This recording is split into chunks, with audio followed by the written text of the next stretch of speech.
can you believe we've got episode 4 already? Really good to see you, firstly. Yeah, great to be here. Yeah, always good to get together. I have to say, I saw you two guys. I really had a FOMO moment this week when I saw you guys at the Supplier and Advisors Forum by the BFA and hosted by WorldPay. I did feel as if I was this trio was one missing, but never mind. Well, it was. I walked in, I saw Kevin, and I was like, oh, we might be able to record an episode today, 3 of us together in one place. And I was like, where's Tim? Where's Tim? What happened to Tim? Why is Tim here? We coordinated so badly because I didn't realize you were going to be there. I was like, oh, great, it's good to see you. So, and by the way, you now have to come everywhere with me because the post with you in the picture performed way better than any of my posts recently. I'll leave you to draw your own conclusions as to why that is, but you definitely need to be with me. Boost my social media presence there. That was really helpful. So, but yeah, lovely to. And here's my lawyer. Yeah. Just bring them anyway. You go everywhere with me just in case. Just in case. You mustn't say that. He didn't say that. No, exactly. No. So with the forum, was it good? Who else was there? Yeah, it was good. Well. I mean, yeah, the sort of usual faces. I mean, I'm always like, once you start naming people, I always forget. I'm always worried that I'll forget someone. But no, I think it was good. It always surprises me when sort of people don't turn up, because I think you're paying to be a member. This is your opportunity to shape what your membership looks like and what we can do. But it was pretty. I mean, the room was full, wasn't it, Kevin? Yeah. I mean, I think when we looked at the numbers, I think it's something like about 150. Pip said, and we had 10 to 15 in the room.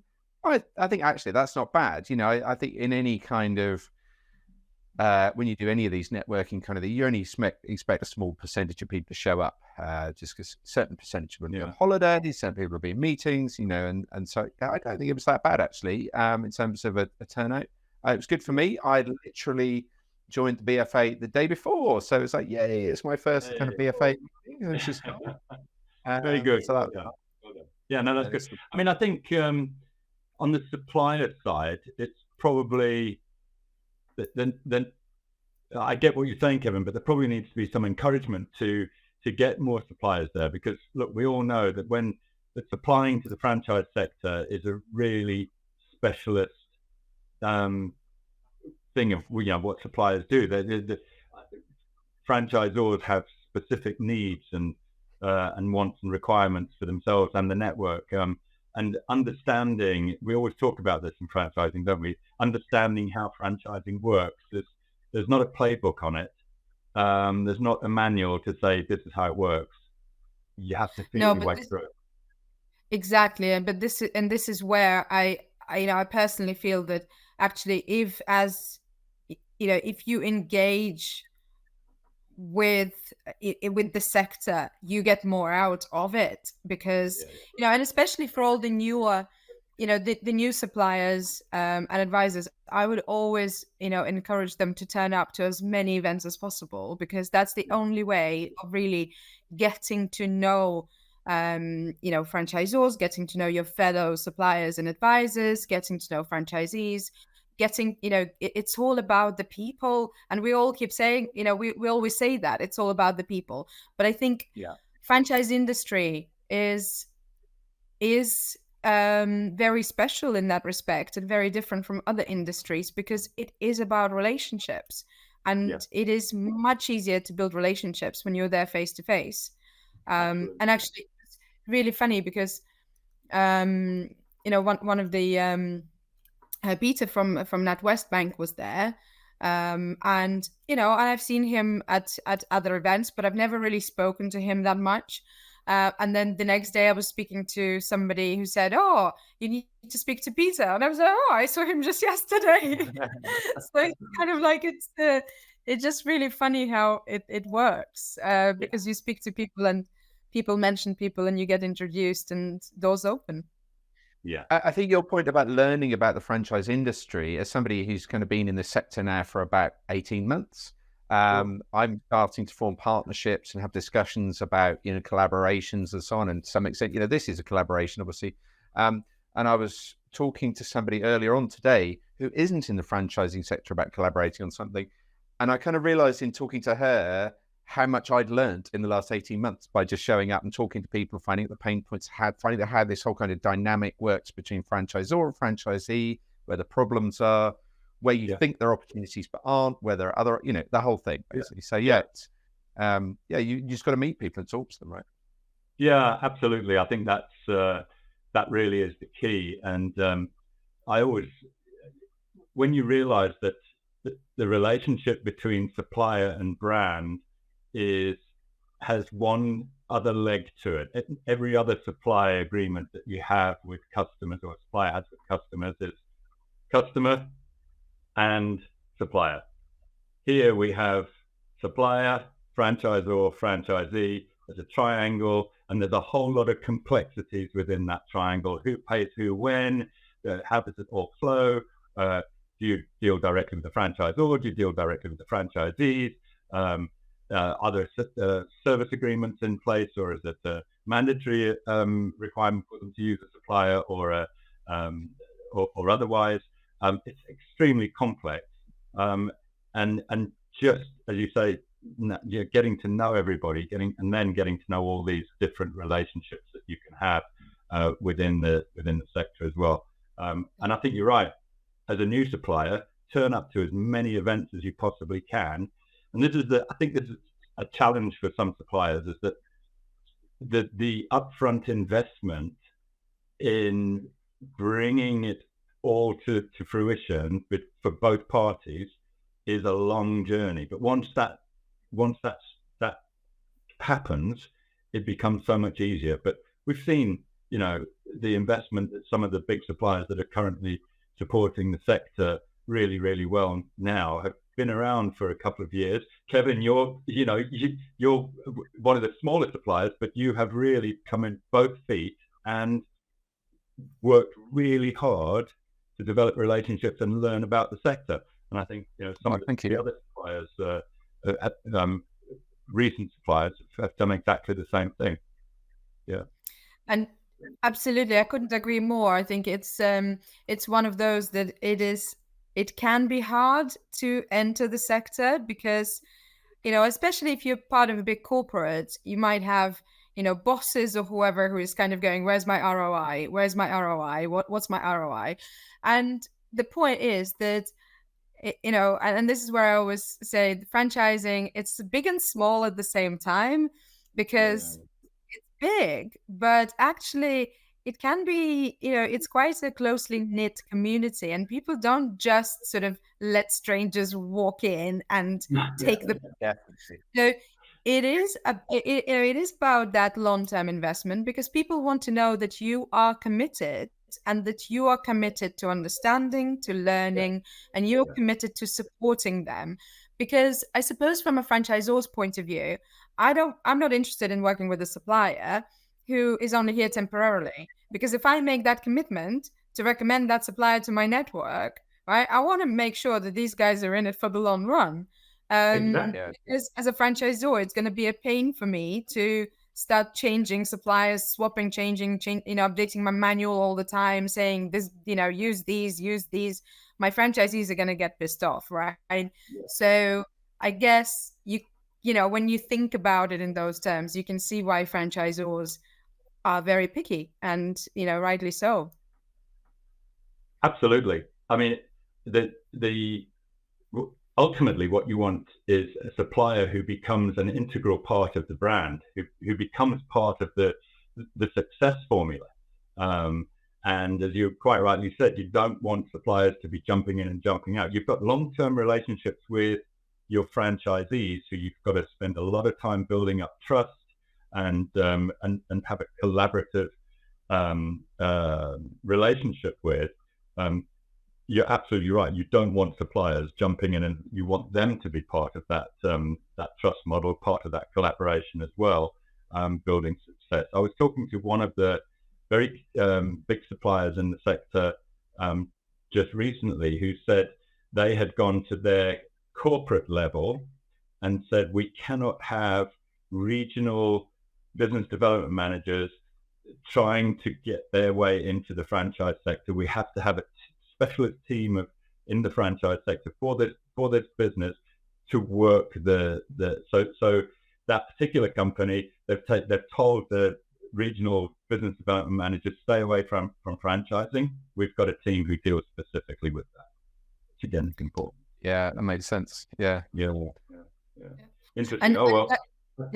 And then just to add to that, I think that differentiates, that really sort of makes a difference between suppliers, because again, sort of with my in-house hat on, when I was in-house, it was, it's so much there was such a huge difference between, dealing with, when my colleagues would find a supplier to work with, and then they'd kind of go, oh, okay, we've got the agreement, and the agreement would land on my desk, and I'll look at it, and it would be clear that this is just a standard corporate agreement between, as you say, Tim, supplier and customer, right? And I go, this doesn't work for us. And I would then spend essentially the first, few hours educating my counterpart on the other side, what, how franchising works.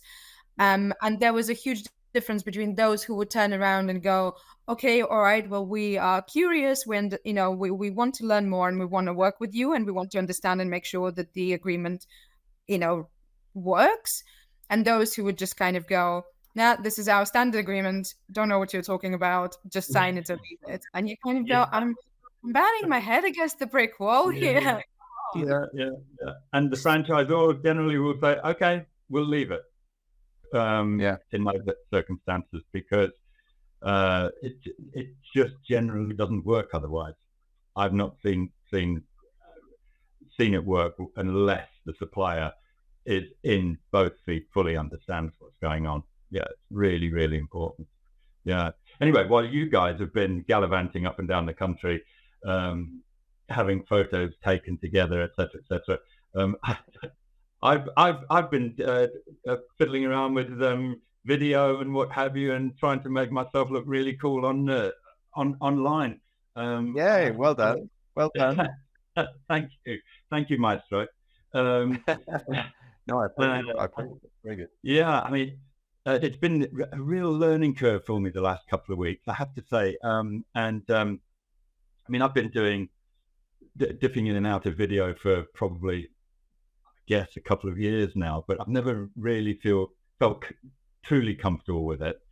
But I guess one of the things from first meeting you, Kevin, I think one of your things was just jump in and do it. And the one thing with video is to be able to become comfortable with it. You've got to do it. You've got to post it. And it's better to post something than post nothing. And video has become such a currency online now, and build relationships, etc. I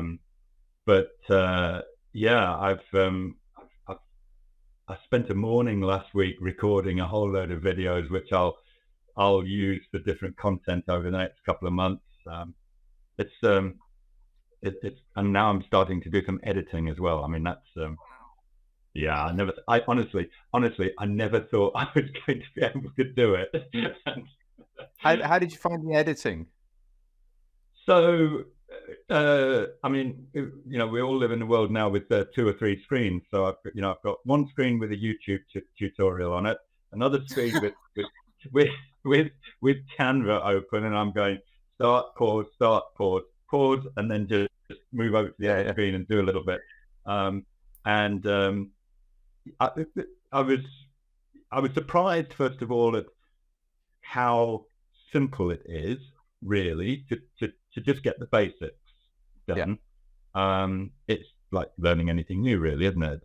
You just got to understand which button to press here, and so I was quite pleased with that. And then I did another one this morning, and I didn't even have to use the tutorial. I've got to get somehow used to figure out exactly where I need to do a cut, if there's something which needs to be taken out. But honestly, I'm really pleased. I'm really pleased that I've been able to achieve being a video editor. Well done. Well done. You're braver than me. I'm still at that stage where it's like I feel odd talking to just myself. Like it's easier. I don't know. It's easier, like, when you're with someone and then I just freeze if I'm just looking at myself. But as with anything, you know what? Like Simon says to me always, it's easy when you know how to do it. Isn't it? Yeah, exactly. Kevin's dying to jump in because he's the pro here. So go on then, Kevin. Now, on that point, it's got loads of points there I want to pick up on, but I think to your point, Nat, there is something odd about, even if the person, like when you're doing an interview, when I'm doing interviews with people, and even if I'm not going to be in it, we're just going to get the answers from that person and I'm going to be edited out. So you're behind the camera? Yeah, so I'm behind the camera, or I do a lot of remote video, so I'm behind the screen, as it were. I'm off camera at all. They can just hear me kind of coaching them, but there's something about the brain that likes to respond to the question. So even if because I've had people say, "Ask me the question again," so they know what the question is because I've just asked it. But it's easy to respond when somebody says da da da da da, and then your brain comes back. So Nat, to your point, if you're struggling with that, and also a lot of people find it really hard to look into that little black dot, or that camera. Yeah. A lot more people find it easier to look like that and to talk to somebody or look at your bullet points that you're going to talk about. You can pretend you're talking to somebody. We've all seen interviews like that. So it's perfectly acceptable to talk like that. These kind of things are quite good for call to action because you're talking into the lens at the person. But if it's just informational, that's perfectly acceptable. So there's some little tricks like that you can do. So even if they don't know anything about the content, just grab somebody and get them to ask you the questions that are going to elicit the answers you want. And then it feels more like a conversation and you're not looking into that little black dot. Yeah. Because I suppose if you get... Oh, sorry, Nat, carry on. No, but I was just going to say, just what you've said there, the fact that, you said, that you do remote video where you can sort of be the person in the background coaching or helping the person. And I just think that's so amazing because, how many of us are not entirely comfortable because we've just never done it or not done enough. How many franchisees out there who would love to get on video, but maybe, just it's out of their comfort zone and it's just not something that they do all the time. And the fact that there is a service out there that offers that can be sort of your helping hand through that process, I think is really great. Oh, so, I'm really learning the power of video. And I think for franchising, whether it be for franchisors or franchisees, I think, again, Kevin, this is something that you've coined this phrase or picked it up from somewhere, get out from behind your brand and become visible. Something really profound struck me at the EF 100, talking to Johnny Martin from Football Fun Factory. They do video introductions when they want to talk to somebody about some business development that idea that they've got. So rather than sending an email, which we all get these emails saying blah blah blah blah blah, love to speak to you, they send a personal video attached to an email or however they do it, and it changes the conversion rate incredibly. And you're going because you know it. Yeah, I'm sure. And I've seen things like using Loom video as well as an intro to people. Also very powerful. I'm becoming an absolute convert of it. I'm trying to figure out, you've got a bit of an answer, Kevin, in the service that you offer in terms of training franchisees to become comfortable in video. It's probably also an education piece for franchisors about how powerful it can be to build a brand, because we're living in a world where video is just absolutely key to Well, I think in terms of all those different ways, I think earlier on you said you talked about you're putting to video, and I assume from the way you meant it, it's content to go out on social media. Am I right? Yeah. So, and that's what I find, that a lot of people equate, because of perhaps TikTok and Instagram and Facebook Reels and that sort of thing, people equate video with social media. And kind of a big message I've had as I've thought more and more about this and kind of creating a customer journey, that is, of course, absolutely true. I mean, it's self-evidently true. Obviously, it's hardly anything particularly spectacular in saying that. However, I think for most people, the biggest bang for the buck, the highest ROI on video is not that. It's actually part of the funnel. So, for example, you mentioned that use of video when you've got a lead. So you've already got the lead, they're maybe in the funnel, and now you want to respond to them. Maybe they've filled in a form or an interest, right? So you've already got the lead. Now you want to follow up with a personalized video. Yeah. Or, before you have that lead or you have that discussion, you say, why don't you, I've created a whole load of videos, which I think are going to answer a lot of the questions you probably have. Why don't you have a watch of those? And then when we have our call, it's going to be much more productive. And you could have created all the answers to all of the 10 questions that everybody asks, and including 3 that they never ask but should do. And then when you get to talk to them, you've already answered it on like your best version, rather than, because that call, we've all had those calls where, you've got to go out and you're feeling like you've got a headache, and you think, I was rubbish on that call, You've already answered all those questions like on your best day. You could have bottled your best version of yourself. So that things like that, super, you're really effective, and you can reuse them. It's almost evergreen, so you get much higher ROI on those kind of videos than on social media. Yeah, I really like that idea. I mean, as you say, that there are always those, you're going to go onto a call, and that this first call is going to answer these questions, because they're the 5 or 10 questions which always get asked. So an introductory video to say, hi, blah, blah, blah, just before the call, just to answer some of the questions which you're likely to ask. And then, as you say, that first call then becomes so much more productive. Yeah. But a question. Sorry, go ahead. But do you think, statistically, I'm just wondering, like, would people then, do the majority of people go and watch that? Or do the majority of people go, nah, I'll just, next time I speak to Tim, I'm just going to ask him directly? Like, do people, I suppose, I don't know, do you have data on that? I'm not sure what brands and things I'm allowed to say. Let's just say I'm working with one of the major franchise consultancies, and I've started working with more and more of their brands. They're sort of rolling out to different brands. And the first one that we kind of trialed, I don't have actual data, but subjectively, they have said they've seen a big uptick in franchise inquiries, etc. It's been really effective, including video into their outreach. They include it in their email drip campaigns and this kind of thing. They've got a whole bank of videos now on the website that people can go and look at.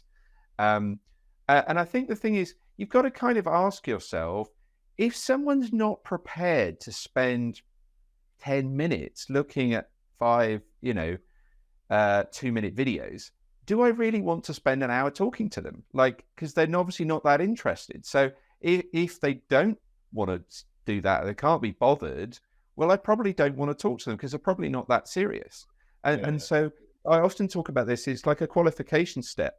You want to qualify people out who are unsuitable. So you say you could have a video specifically say, what we find really successful, the best franchisees we have are people like this, and if people go, oh, well, I'm not like that, great, I don't have to spend an hour trying to sell to them because they're the wrong people anyway, right? Yeah. I know everybody wants to get on that call, but we don't ultimately. Heard of another fairly new franchisor you would have heard of, and his problem is way too many leads, and he just feels overwhelmed by it. And if he had an hour-long discovery call with every single one of these leads, he already knows a lot of those people don't have the right mindset. They're looking to do it as like a side hustle, and he doesn't want those people, right? Yeah. So he could create a video saying, we're absolutely looking for people who love this, who are all in. We're not looking to work with people who just want this as a side hustle. Right. He's got rid of half those calls with one video, right? Yeah. Yeah, no, that's a really good point. That's a really good point about using that as one of the tools to qualify leads through the process. I like that. Yeah.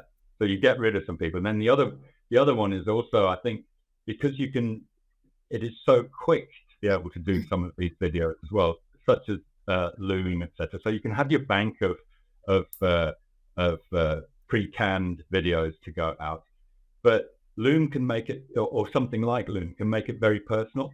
So, it can be, hi Nat, I just thought I'd give you a little bit of information before our call at 5 o'clock this afternoon. Really looking forward to seeing you. And just make sure you bring along this information to the call. And that just helps with making the whole thing personal. Yeah. I was just wanted to share a tip actually for the example he gave about those personal videos that the guys at the Football Fun Factory are using, it sounds like. There's a couple of platforms, there's probably others as well, but there's a couple of platforms that make that really easy. So Vidyard and Bonjoro both do that.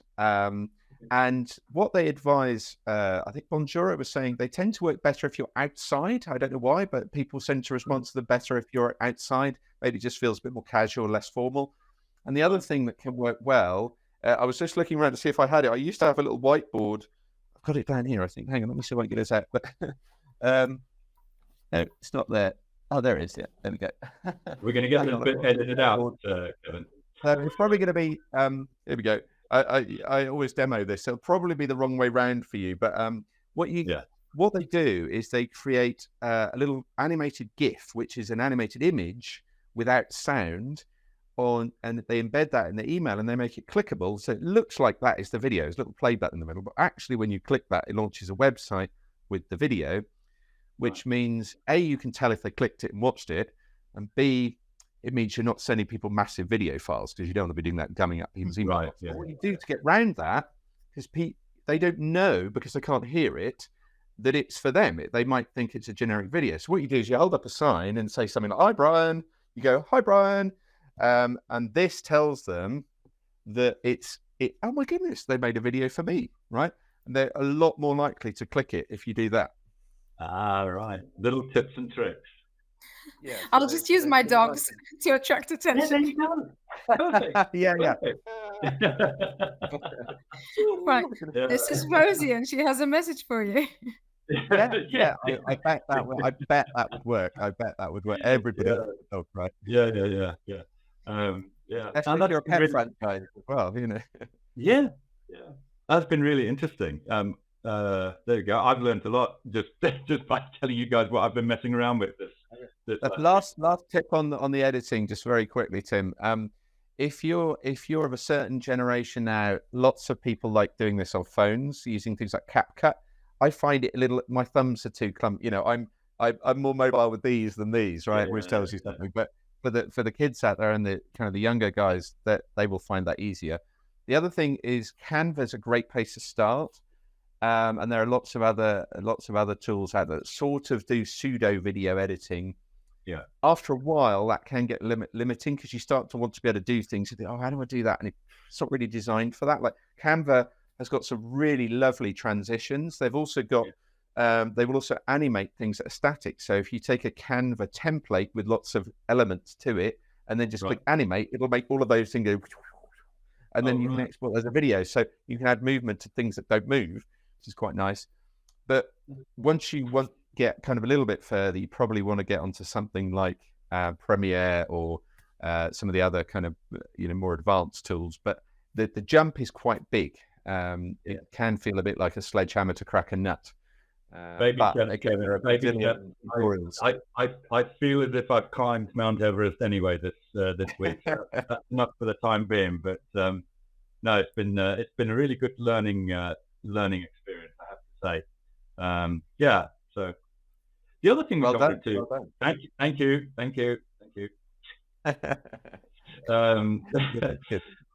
other thing, I think, April is going to be a pretty big month for franchising, isn't it? We've got the International Franchise Show coming up in a couple of weeks, and I have to say, it looks as though it's going to be if they get the football, it's going to be a good show. Really pleased to see how the children's sector is being represented this time. That's an awesome step forward, especially as at the EF 100, it was validated that the children's sector had taken up the biggest portion of the applications, I think it was.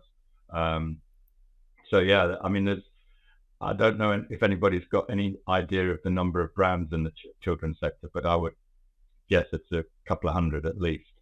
Yeah. I mean, I expect it's it's a big sector, because if you just think about the marketplace, it's huge. The number of services that are out there that are aimed at children and different ages, different age groups as well. So I think there's so much there, from sports to dance to drama to learning to all of it, right? So there's just so much. I think that sector has huge potential. And the trouble is, I think that with there's so many businesses out there for whom actually the investment to get into franchising, it's quite a big investment, and it's both in terms of effort, time, as well as money, and it's getting to the people and still being able to sort of A, direct them to the right information, B, direct them to the right people, and C, help them to do it within certain budgets, so that they can do it in the right way, as opposed to losing them and them going and getting perhaps not quite the right information, or working with the wrong type of people. Sure. No, absolutely. Well, I'll tell you what, I'm really looking forward to the show. I still think there seems to have been a change in is it the effectiveness of the shows? I'm not too sure if that's the right word, but there's always a conversation around, is there still a place for shows in franchising? And it seems to me that there most definitely is. I remember one franchisor was saying to me, well, if we weren't at the show, somebody else would get the inquiries and we wouldn't get the inquiries. And we normally come away from a show with ultimately one or two franchisees. But I do think that and again, there probably needs to be some solid research on this. The shows will really do themselves a favor if they understand that the consumer, the person who's looking to start their business, has probably done quite a bit of research now online before they get to the show. Whereas years ago, it was going to the show to find out what was available. I think, Tim, this is exactly what, when we were at the Radfield Home Care Conference, I was sharing about you were talking about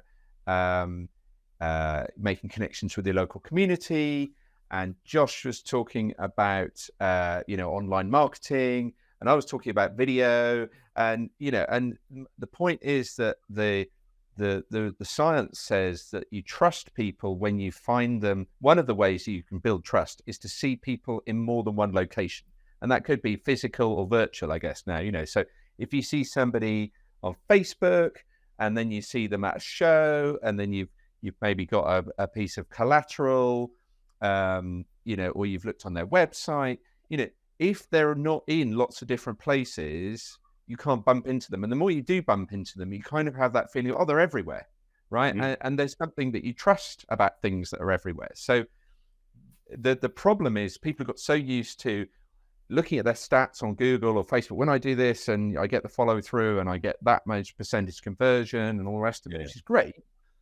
But that hides the fact that maybe, like you say, they've done their research online, but then maybe they've met somebody at the show, or vice versa. So it is a bit more complex. And I think the other thing about the that thing you're saying about brand stepping in front of your brand. Both you and I used the illustration. It's just funny actually, because you used it and I was like, I literally had a slide on that. You can see people who are not very used to being at shows because they literally sit down behind the table and then they go, oh, shows are no good. Well, of course they don't go because you're not talking to anyone, you know. If you watch the guys on the Minuteman stand? Yeah. Oh my God. You walked within about 10 meters of that stand, pounced, they were talking to you. You know, they weren't being rude, but they were engaging you and they're really talking to you. They were missing nothing. And when I'm at a show, I've been at shows in Vegas for IBM, ditto, I'm roaming within 10 meters of the stand to talk to anyone. You know, I'm not behind the table at all. Yeah, no, absolutely. Yeah, I think it is true to say, that there's so many, I think there's so many reasons why, people go to shows and why as a brand you would want to be at the show. I think it's a no-brainer. I think it's right that, the more places that you're in, the more your brand is out there, the more people recognize you, the more, it's all about being visible, right? So that's number one. But again, I suppose bringing it back to the power of either, real conversation or video, or, because obviously if you were trying to speak to everyone on a one-to-one basis, that takes a lot of time and you're going to run out of time and opportunity. But, at those shows, you often have a lot of speaking slots, right? And again, it's A, education, B, it's getting to know those brands, getting to know the people behind the brands. And I think that's hugely powerful because if nothing else, you get out there in front of an audience, people recognize not just your face, but they, even if they catch you speaking, just a few minutes, even if they're just walking past, if you can grab them in that moment, if you can grab their attention, if you're saying something that's of interest to them, they are much more likely to then come back and either come to your stand, find out more. I have spoken to people who basically went, we came to this show to see these people, but then ended up speaking to some other people. And actually that's something that they took forward. So it's unbelievable that, you go somewhere with, a goal, and whilst you're there, that goal might change and you never, and you never know when that's going to happen. So, and now I feel like I'm going to have such FOMO because I'm not going to be at the show. Oh no! No, you're not going to be there. Oh no! No, I'm not going to be there. It was a difficult decision to make, a very, very difficult decision to make. But it's my birthday week, and we're both taking time out, and it's really difficult for my other half to take time off. So I decided, being the self-employed person who can sort of be more flexible with my time, I decided that I would take time off at the same time as him, so we can have a little getaway and just get some rest. You could have had a getaway in London, and no, not with the dogs. No. No, but yeah, that's a shame you won't be there. But fully understandable. Yeah, there are good reasons for you not being there. But just perhaps finishing off this bit of the conversation, I think we're probably running a little bit over time as well. It's been a really good conversation, but I tend to think that with regard to shows, there's a people think there is a cost to the show, and I don't see the value in it. Actually, what in today's world, because it isn't a marketplace where people come to have their first interaction with a brand very often. To your point, Kevin, it's about seeing the brand in various different places, online, offline, shows, collateral, etc., and building that relationship again. The shows are a place to help that process, and it should be just part of your annual franchise recruitment campaign budget rather than boxing the show up in one place. And so because it's like a franchisee saying, I get 95% of all my leads online. Well, yes, you do get 95% of all your leads online, but you'll get more leads if you get out into the community and build that relationship up. When they do go online and want to make a decision, they'll know your brand. It's always about the perspective, isn't it? and the opportunity. And if you look at it as an opportunity, you're already there with a stand, at least one person, but often, 2 or 3 from the same brand, right? So you've got people there and you will have some time. And, so that's an opportunity to do some videos, right? To get some content. And people like Ryan at Teslom and Amrit at Wolfinch, do exactly that. They make the most of that time because they already are there and everything is already set up. So you might as well. And, well done. They're absolutely it's great name dropping there, but it's absolutely right. They have planned those shows to a T. Yeah. This is what we're going to do. This is how it's going to work throughout.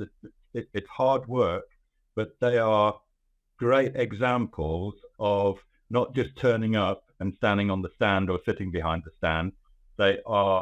We plan and we execute and we get results, and that's exactly how a show should be done. And I think your point about building into your campaign strategy, so that in the lead up for it. So I'm going to another event at the moment, and I'm actively the big action coach event, BizX, because I have an action coach, and I'm hopefully starting working with action coach soon. And so I am networking like crazy on LinkedIn with action coaches. So guess what? When I get there, I'll go, "Oh, great to see you," and it's not going to be like, "Who are you?" Hopefully there'll be lots of conversations I've already set up because I'm actively working it beforehand, and following up afterwards. So ditto, I'm on the cusp of exhibiting. I kind of feel I'm just a little bit too small to exhibit yet. I have thought about it. We will exhibit at the right time, but even now, I make sure that I'm having those conversations beforehand. I'm earning the right to have the discussions with people, even franchisors, so that when they're not busy, they're happy to talk to me. They're not like, "Who are you? Go away." I've already said, it'd be great to chat. Yeah, come over to the stand and have a chat. So it's part of my campaign, and it's not a point event to your point. Pardon the pun. Exactly. Cool. Have we got to the end of today's conversation, do you think? I think so. Nat's got FOMO. You and I can meet up soon at the show. We should have a coffee or something. Maybe we can make that video. Great talking, guys. Thanks again, and I hope you guys have enjoyed episode 4 of the Franchat Podcast.